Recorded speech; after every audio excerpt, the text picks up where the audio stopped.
शरीफ को इंतखाबी चैलेंज, सियासी मुकाबले की हकीकी ख्वाहिश या फिर सियासी स्टंट, सवाल है जो आप कर रहे हैं। और हम बार बार अपने शो में इस पे बात कर रहे हैं कि पीटीआई किस जगह पर होगी, लेकिन 9 मई जिस तरह शहजाद साहब ने ऊपर बात की कि अपने हालात मामलात या अपनी स्टैंडिंग देखें, 9 मई के बाद चेयरमैन पीटीआई क्या मामलात की संजीदगी को समझ नहीं पा रहे, उनका रद्द अमल, उनका पुरएतमाद रवैया, क्या वो समझ नहीं पा रहे हैं कि वो कहाँ खड़े हैं, वो क्या कर गुजरे हैं? ये इस तरह का बयान, इस तरह का चैलेंज जिन लोगों को वो खुद मुकम्मल माइनस करते रहे, आप क्या किस तरीके से एनालिसिस करेंगे? वो क्या देख रहे हैं अपने आप को या कहाँ देख रहे हैं अपने आप को? वो आईने में देख रहे हैं अपने आप को, और आईने में देख के वो अपने आप को, आप पुरएतमाद कह रही है, मैं उन्हें ओवर कॉन्फिडेंट कहूँगा। ओवर कॉन्फिडेंट होना स्टुपिडिटी है और ग्राउंड रियलिटी से हट के आप बस तकरीरें किए जाएं। असल में खान साहब अभी तक वजारत उज़्मा की कुर्सी से नहीं उतरे। वो समझ रहे हैं अभी भी हर तरफ ग्रीन है, ऐसा नहीं है, बहार नहीं है। जनरल फैज़ जा चुके हैं, जनरल कमर बाजवा जा चुके हैं, साकिब निसार जा चुके हैं, आसफ सईद खोसा गुलजार जा चुके हैं, उमर अतिया बंदयाल सब जाने वाले हैं। तो उनके लिए कौन इनेबलिंग एनवायरनमेंट करेगा? उनके जो टीवी चैनल जो उनके साथ होते थे वो तक अब उनकी तस्वीर नहीं दिखा पाते, और दिखाते हैं तो ब्लर करके दिखाते हैं। उनके साथ जिनको उनके साथ खड़ा किया गया था पंप करके, उनके साथ वो तो खड़े नहीं है। उन्हें अपनी टांगों पे वजन दे के खड़ा होना पड़ेगा। उनके अपने अंदर कितनी ताकत है और अपनी पार्टी को वो कैसे ट्रांसफर कर सकते हैं, उन्हें ये देखना है, ये करके दिखाना है उन्हें। अब उनके पास लेवल प्लेइंग फील्ड आई है जहां पे वो अपनी ताकत से, ना अंपायर उनके साथ है, ना पिच उनकी साजगार है, और आगे बैट्समैन भी बहुत तगड़े खड़े हैं। अब खान साहब बॉलिंग करके दिखाएं और अब विकेटें उड़ाएं जैसे 2017 में उड़ाया करते थे पटका डाल के, तब उनकी बात कोई समझेगा और मानेगा। ऐसे खाली बड़कों से काम नहीं चलेगा। सही, मगर खान साहब ये कह रहे हैं कि वो तैयार हैं। इसार राना साहब, इस बयान का मकसद सियासी ख्वाहिश है, वाकई मुकाबला चाहते हैं सियासी मुखालफीन से, सियासी स्टंट है, खुद को रेलेवेंट जाहिर कर रहे हैं, ये जिसको अफसार साहब ओवर कॉन्फिडेंट कह रहे हैं कि अपनी जमात को बचाएं, जमात को इलेक्शन तक लेके जाएं, वोटर वोट डाल पाए, यहाँ तवज्जो नहीं है। कहाँ तवज्जो है आखिर?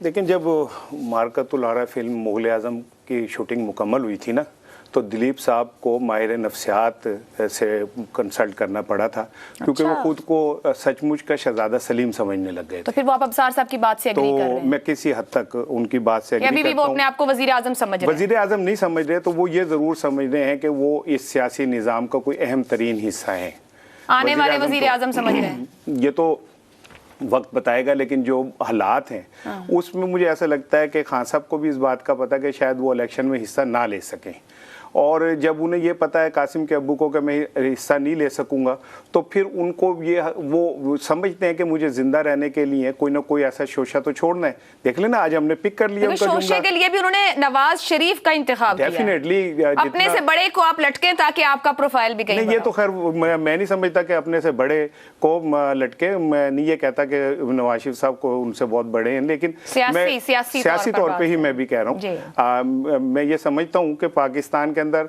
बड़ा वो होता है जिसके ऊपर कोई बड़ा हाथ रख दे, अदरवाइज ये कि सब बोने हैं। तो शायद उनको लग रहा हो किसी बड़े ने उन पर हाथ रख दिया है, यही उन्हें नहीं लग रहा। उन्हें ये पता है कि ना नोमन राधा होगी ना तेल नाचेगा, और वो ये जानते हैं अच्छी तरह से। अब आप इस मुहावरे को कहेंगे मैंने उल्ट कह दिया, तो पाकिस्तान में जो ऊपर बैठे लोग हैं ना, वो जब चाहे राधा को नोमन का कर दें और तेल बेग को बेवकत कर दें। तो खान साहब ये जब कुछ सोचा छोड़ रहे हैं ना, उसका देख लें फायदा हो गया कि आज हम उन्हें डिस्कस कर रहे हैं। तमाम तर पैमरा की पाबंदियों के बावजूद कासिम के अब्बू के ऊपर बात हो रही है। इस बात पर हैरान हैं कि आप कहाँ खड़े हैं? 9 मई के बाद हालात, वाकयात जमात को किधर ले गए, किस तरीके से करीबी लोग छोड़ गए, तवज्जो जहां होनी चाहिए वहां नहीं है। जिनको हमेशा इग्नोर करते रहे आज उनको तवज्जो दे रहे हैं। डेफिनेटली ऐसे ही है। तो फिर मैं इस बात से एग्री करूंगी मुग़ल आज़म की। कासिम के अब्बू को ये बात समझनी चाहिए कि अब हालात बहुत बदल गए हैं। 9 मई के बाद, 9 मई से पहले वो 7 सीटों पे बगैर लड़े जीत सकते, लेकिन अब ऐसा मुमकिन नहीं है।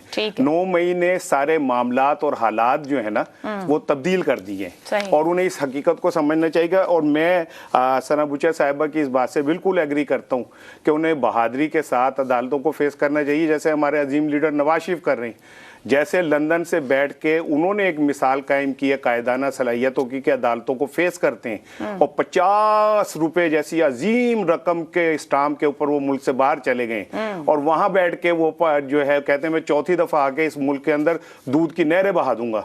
तो मैं समझता हूं कि मैं ये चाहिए कि खान साहब को कासिम के अबू चले जाएं बाहर, लंदन या मैनचेस्टर से दोनों इलेक्शन लड़ लें, क्योंकि ना हमें जरूरत नहीं है यहाँ पे इनकी, वहीं पे लड़ लें तो मैं भी ये देखे ना, हमें तो हो ना हो, उन्हें बहुत जरूरत है। पाकिस्तान से अच्छा मुल्क इक्तिदार के लिए, हुक्मरानी के लिए कोई नहीं है। जब आपका इक्तिदार खत्म हो जाए तो आपकी कमर में दर्द हो जाएगा, आपको ऐसी बीमारियां हो जाएंगी जो मेडिकल की किताब में भी नहीं मिलेंगी और आप बाहर जाके बैठ जाएंगे। लेकिन जब आपको जरूरत होगी इक्तिदार की, आप पाकिस्तान वापस आ जाएंगे। यही हमारी किस्मत है और ये इतना शर्मनाक एक मिसाल है। मुझे एक बात का जवाब दें, क्या किसी दुनिया का कोई एक सियासतदान पाकिस्तान में बैठ के अपने मुल्क की सियासत कर रहा होता है? ये एजाज सिर्फ पाकिस्तान को हासिल है कि इस मुल्क के अंदर जो लीडर होते हैं वो जाके दुबई की 7वीं मंजिल के ऊपर 7 स्टार होटल्स में बैठ के 20 साल हो गए मामला को शुरू हुए, किसने सीधा करने की कोशिश की है यहाँ पर। तो सना साहिबा, ब्रेक पे जाने से पहले, क्योंकि चेयरमैन पीटीआई नवाज शरीफ को चैलेंज कर रहे हैं और कप्तान के अपने खिलाड़ी जिनको गुज़िश्ता रोजी जमात से अलग किया गया, परवेज खटक, कप्तान को इंतखाबी चैलेंज कर रहे हैं। वो कहते हैं कि आप आए मेरे मुकाबले इलेक्शन लड़के दिखाएं। नवाज शरीफ तो उनका चैलेंज लेना लें, क्या चेयरमैन पीटीआई परवेज खटक का चैलेंज कबूल कर लेंगे या कर लेना चाहिए? मेरा ख्याल है बहुत ही अफसोस की बात है कि वैसे तो उनके सब प्रेस कॉन्फ्रेंसेस करके छोड़ रहे थे, एक उनके साथ खड़े थे तो उनको खड़े ही रहने देते, लेकिन जाहिर है कि हमें पता है कि खटक साहब के भी और अज़ाइम थे और वो एक बिल्कुल ही एक अलग ग्रुप बनाना चाहते हैं और मेरा ख्याल है वो उनके पास वो पावर भी मौजूद है। ये जो तमाम तर लोग जो कि एज सो टू स्पीक उस वक्त उनके गलत साइड पे थे, महमूद खान है, जो शाह फरमान थे, ये तमाम जो लोग थे उनके कहने के लिए खटक साहब के क्लब में नहीं आते थे, ये महमूद खान क्लब में आते थे। अब ये उस क्लब को छोड़ के इस क्लब में ज्वाइन करेंगे क्योंकि जाहिर है लोग घर में छापे पड़ रहे हैं। अली मोहम्मद खान साहब का हाल आपके सामने है। मैं सिर्फ एक बात कहूंगी कि जो इमरान खान साहब का ये जो है ना नार्सिसिस्ट बिहेवियर, ये इनको माहिर नफ्सियात वाकई देखना चाहिए। ये सही कह रहे हैं, लेकिन इनको ये नहीं लगता कि, मेरा नहीं ख्याल, उनको ये लगता है कि मैं कोई बादशाह हूं। और मैं सिर्फ एक पॉइंट बताना चाहूंगी, एक ऐड करना चाहूंगी कि अब तक खतीजा शाह जेल में है। आपकी ना वो पार्टी की लीडर है, ना वो सियासत में है और ना ही वो एक मर्द है, एक औरत है, खातून है, अब तक डटी हुई है। इनकी हालत देख लीजिए, इनको तो शर्म आनी चाहिए कि कम से कम जाके अपने कारकुनानों को तो रिहा करवाएं। किसी और के लिए नहीं निकल सकते, अपने केसेस में जाके फर्दर जुर्म नहीं आयद करवा सकते, कम से कम इन लोगों के लिए आवाज बुलंद करें। तो खुदा के वास्ते आप इंटाइटल्ड नहीं है कि आपके लिए लोग अपनी जानें दे दें, निछावर कर दें, सब कुछ आप पे, मुल्क आप पे निछावर कर दें। इनको ही नीड्स अ रियलिटी चेक। और ये जो इजराइल की जो जपती ये गेन कर रहे हैं, इससे सारे ताने बाने खुल गए, सामने आ गए और ये दिन ज्यादा दिन चलेगा नहीं मामला। मेरा ख्याल है आप ले लीजिए अगस्त में, मिड अगस्त में ये जेल में होंगे।